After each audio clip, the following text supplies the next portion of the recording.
Oreo ಬಿಸ್ಕೆಟ್ನಿಂದ ನನ್ನ ಮೊಮ್ಮಗ cake ಮಾಡ್ತಾಯಿದ್ದಾನೆ. ಅದಕ್ಕೆ ಏನೇನು ಹಾಕಿದ್ದಾನೆ ಅವನು ಅಂದರೆ, ಓರಿಯೋದು ಒಂದು 26 ರೂಪೀಸ್ದು ಬಿಸ್ಕೆಟ್ ಪ್ಯಾಕೆಟನ್ನು ಸಣ್ಣದಾಗಿ ಕಟ್ ಮಾಡಿಕೊಂಡು ಅದನ್ನು ಮಿಕ್ಸಿಲಿ ಪೌಡ್ರ್ ಮಾಡ್ಕೊಂಡಿದ್ದಾನೆ. ಆಮೇಲೆ ಹಾಫ್ ಗ್ಲಾಸು ಹಾಲನ್ನು ಸ್ವಲ್ಪನೇ ಹಾಕ್ಕೊಂಡು ಆ ಪೌಡ್ರನ್ನ ಹೀಗೆ ಗೊಟಾಯಿಸಿ ಕಲಿಸ್ತಾ ಇದ್ದಾನೆ. ಮತ್ತು ಸ್ವಲ್ಪ ಬೇಕಿಂಗ್ ಸೋಡಾ ಹಾಕಿದ್ದಾನೆ ಅದು ಕಲಸೋಕ್ಕೆ. ಈಗ ತುಂಬ ಚೆನ್ನಾಗಿ ಕಲಿಸ್ಬೇಕು, ಮಾತ್ರ ನೈಸಿಗೆ ಬರಬೇಕು, ಒಳ್ಳೆ ದೋಸೆ ಹಿಟ್ಟಿನ ಥರ ಆ ಥರ ಮಿಕ್ಸ್ ಮಾಡ್ತಾಯಿದ್ದಾನೆ ನೋಡಿ. ಅದಾದಮೇಲೆ ಅದನ್ನು ಒಂದು ಕಂಟೈನರಿಗೆ ಹಾಕಿ ಓವನ್ನಿಗೆ ಇಡ್ತಾನಂತೆ. ಎಷ್ಟು ಚೆನ್ನಾಗಿ ಮಿಕ್ಸ್ ಮಾಡ್ತಿದ್ದಾನೆ ನೋಡಿ, ಹಾಲು ಹಾಕ್ಕೊಂಡು. ಆ ಕನ್ಸಿಸ್ಟೆನ್ಸಿ ಆ ಥರ ಇರಬೇಕಂತೆ. ಈಗ ಒಂದು ಬೌಲಿಗೆ ಸ್ವಲ್ಪ ತುಪ್ಪನ ಸವರಿ ಇಟ್ಕೊಂಡಿದ್ದಾನೆ.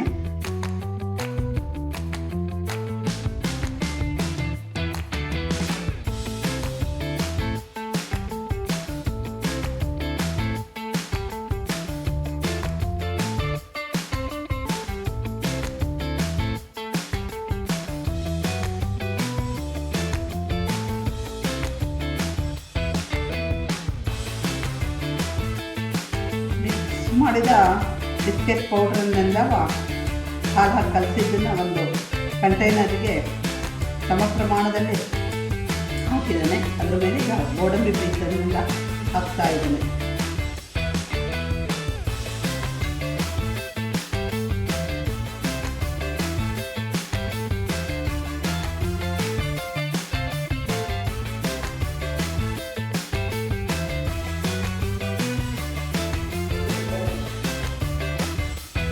ಕಂಟೈನರ್ಗೆ ಹಾಕಿದ್ದ ಮಿಕ್ಸನ್ನು ಕಂಟೈನರನ್ನು ನಮ್ಮನೆ ಓವನ್ನಲ್ಲಿ 3 ಮಿನಿಟ್ಸು ಇಟ್ಟು ತೆಗೆದಿದ್ದೀವಿ ಈಚೆಗೆ. ಹೇಗಿದೆ?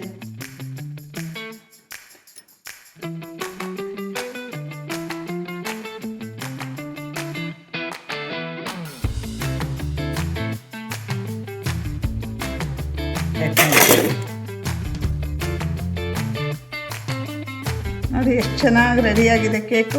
ಕಟ್ ಮಾಡ್ತಾ ಇದ್ದಾನೆ ನಮ್ಮ ಪುಟ್ಟಣ.